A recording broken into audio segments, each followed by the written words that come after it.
Emmeline Sharp rode into Mercy's End, bleeding from her side and spitting copper. The sun was a burning coin sinking into Death Valley's cracked throat, and every breath came with fire. She wasn't supposed to last the night. Pinkerton orders said, "Observe and report." But that was before she drank from the well. Before the vomiting, the tremors, the hallucinations. Before she saw I convulse beside a feed trough and knew it wasn't thirst, it was plague. The water tower moaned above her, its ribs split from heat and age. Lanterns flickered behind boarded-up shops. The town was rotting from the inside, and someone was feeding the decay. She had a name in her notebook. A time. Midnight. After that, Mercy's End would be dry and dead. Emmeline's boots dragged through dry dirt that tasted of ash. Her vision swam, but she kept moving, past shuttered saloons and hollow-eyed drunks who didn't notice the fever sweat on her brow. She leaned against a wall, fingers tracing splinters, and drew a breath that felt like knives. Somewhere in the haze, a preacher's voice muttered scripture to no one. A dog barked once, then whimpered. Emmeline pulled her coat tight to hide the blood soaking through her shirt. She had until midnight to find proof, to name names. Her gut twisted again. She spit bile onto the boards and moved on.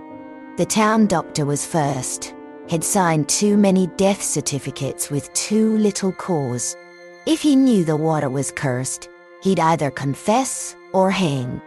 The apothecary stank of rot gut and snake oil. Shelves groaned under jars of powders and false hope.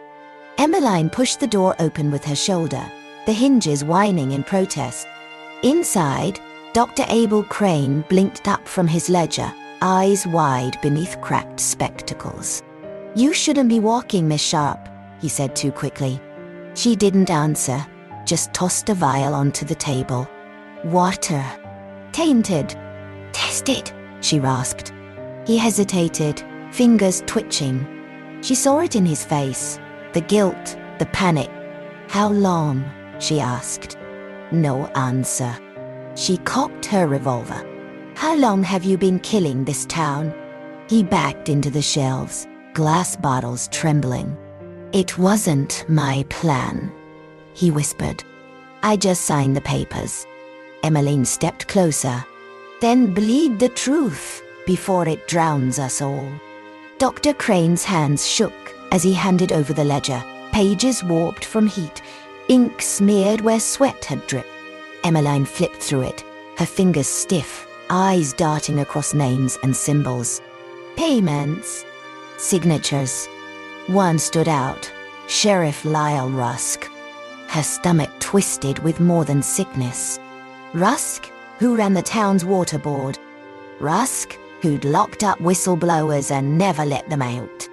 "They're buying land cheap," the doctor confessed. "Drive the ranchers out, buy it for pennies. Turn it over to the rail company come fall." Emmeline slipped the ledger into her coat. "That's motive," she growled. "Now I need proof of method."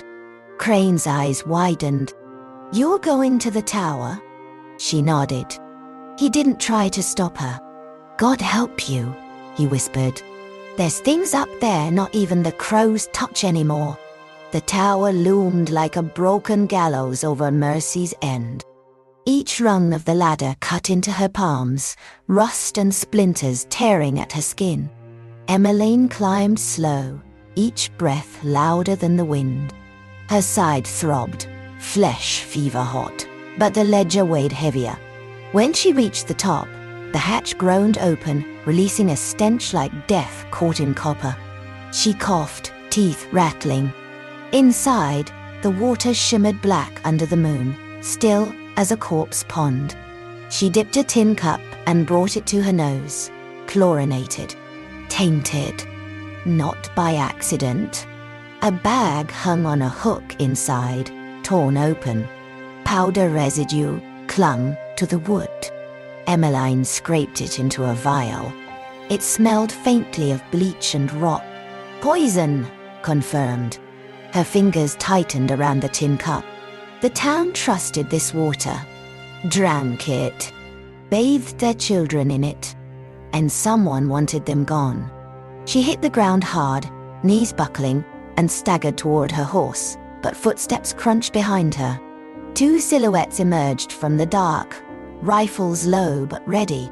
"Miss Sharp," one drawled, "you're looking too close at things meant to stay buried." Sheriff Rusk stepped into the light, sweat gleaming under his hat, smile like a slit throat. "Thought the fever would have taken you by now." Emmeline didn't blink. She held up the vial. "You're killing them slow. I'd rather go quick." Rusk chuckled. "It's just business, darling. Land ain't worth nothing with cattle on it, but try it out. Sell it to the Southern Pacific." He shrugged. She inched back. 2 bullets.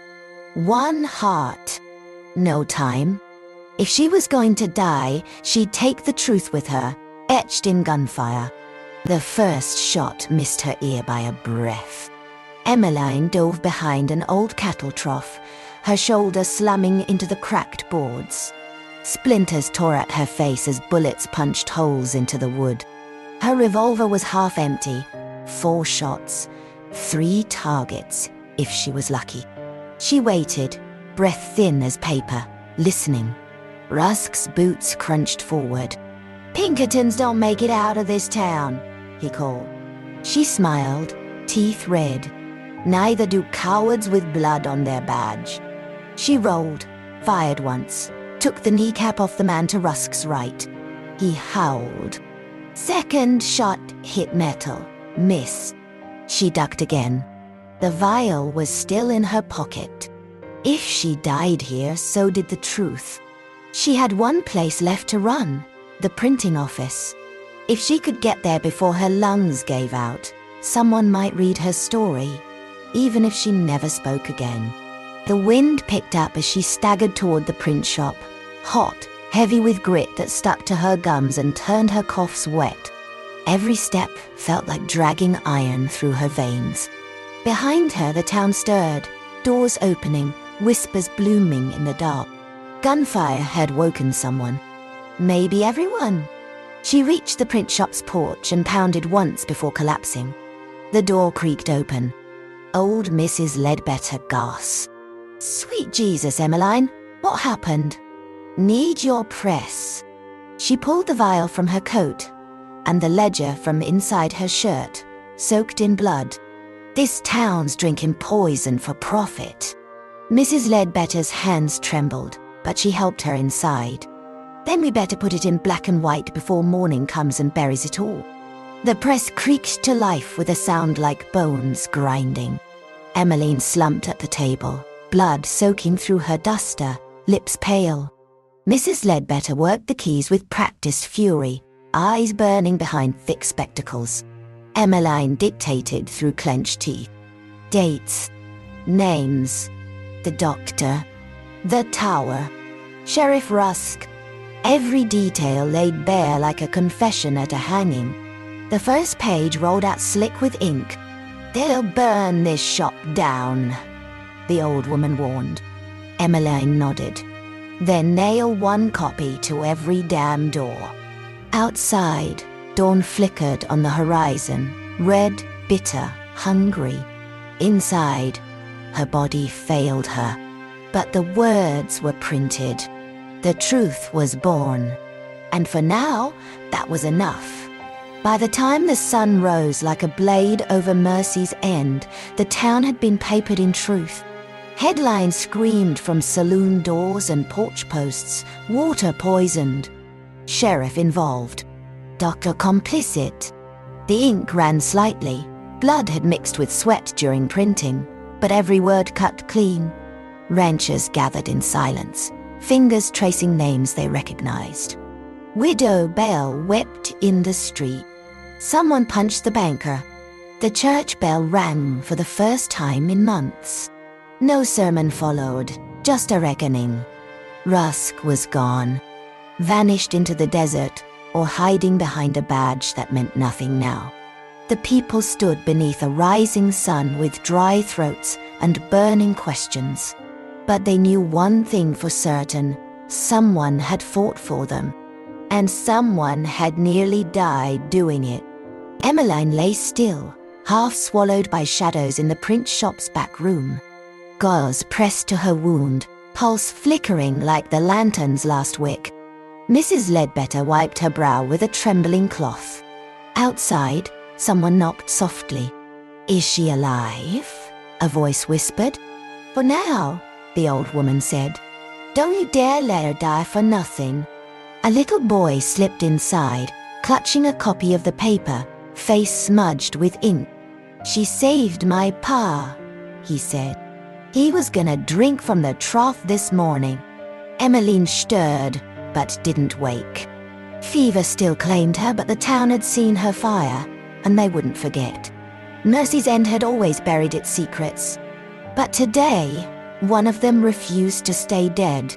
The coffin was simple, pine and rope, carried on shoulders that once bore rifles. They passed the tower in silence, its hatch nailed shut, the poison inside left to rot. No one spoke Rusk's name. No one needed to. Justice had moved faster than the law. They laid the box in red dirt behind the chapel. Some whispered prayers. Others stared hard at the horizon, where riders watched from the ridge, railmen maybe, or the next hand of vultures. But the town stood together. Drought hadn't broken them. Plague hadn't ended them. One woman, half dead, had exposed everything. They owed her that truth. And in Mercy's End, truth was the rarest drink of all. Days passed like smoke through mesh. Emmeline floated in and out of pain, her body a battlefield of fever and fire. They moved her to the chapel, cooler than the print shop, quieter than the jail. She awoke to whispers and footfalls, the scent of sage and whiskey-soaked rags. Faces swam above her. Mrs. Ledbetter, the boy with ink on his hands, even the ranchers who once spat at Pinkertons. None spoke at first. They just sat, watched, waited. And when she finally blinked her eyes open, someone muttered, "She's awake." It echoed like gospel. She tried to speak, but her throat was raw. Didn't matter. The papers had already spoken. She had already screamed. Now, the town was listening. The saloon buzzed with something new. Purpose. Town elders argued over water rights, land deeds, next steps. The poison had forced their hand, and they were ready to use fists if votes didn't work. Emmeline sat near the back, bandages fresh coat draped over her knees. Her revolver lay across her lap, not as threat, but reminder. She didn't speak much. She didn't need to. When someone questioned whether to rebuild or run, she lifted her head and said one word, "Stay." The room went quiet. Then came the nods. Slow, reluctant, then certain. Mercy's End had been built on bones and lies. But now, it could be rebuilt on something harder to kill. Truth, forged in blood and print. The sun dipped low again, and with it came the hammering, boards on doors, fences mended, buckets lowered into new wells being dug by calloused hands. Emmeline sat on the chapel steps, spine straight, gaze locked on the water tower. Someone had painted a red cross on it. Warning, memorial, both. Children ran barefoot through dust. Ranchers shared coffee instead of curses. It wasn't peace, but it was progress. She'd nearly died for it. Might still. But seeing it, people working together without fear, was the first mercy this town had known in years. And for the first time, Emmeline didn't feel like an outsider sent to punish. She felt like someone worth saving too. Dawn broke soft and gold over the chapel roof as Emmeline tightened the strap on her saddlebag. Her coat was clean now, though the bloodstains had never fully come out. Her revolver rested at her hip, familiar as breath. Behind her the town stirred, quiet, reverent. She turned once to see them watching. No fanfare, no speech. Just a town that remembered who'd pulled it back from the brink. Mrs. Ledbetter handed her a satchel of biscuits. The boy gave her a folded newspaper, the headline yellowed but proud. "You sure you have to go?" someone asked. Emmeline tipped her hat. "This town's got its own voice now. Don't need mine." The wind picked up. Her horse snorted. She mounted slow, steady, then rode toward the horizon without looking back. The desert opened its arms wide, sun rising hard, wind stiff with dust and silence. Emmeline rode like a ghost retracing its own trail, each hoofbeat steady and final. She'd left behind the notebook, the vial, even the badge. All that remained was the ache in her side and the fire in her spine. The buzzard circled above, lazy and distant.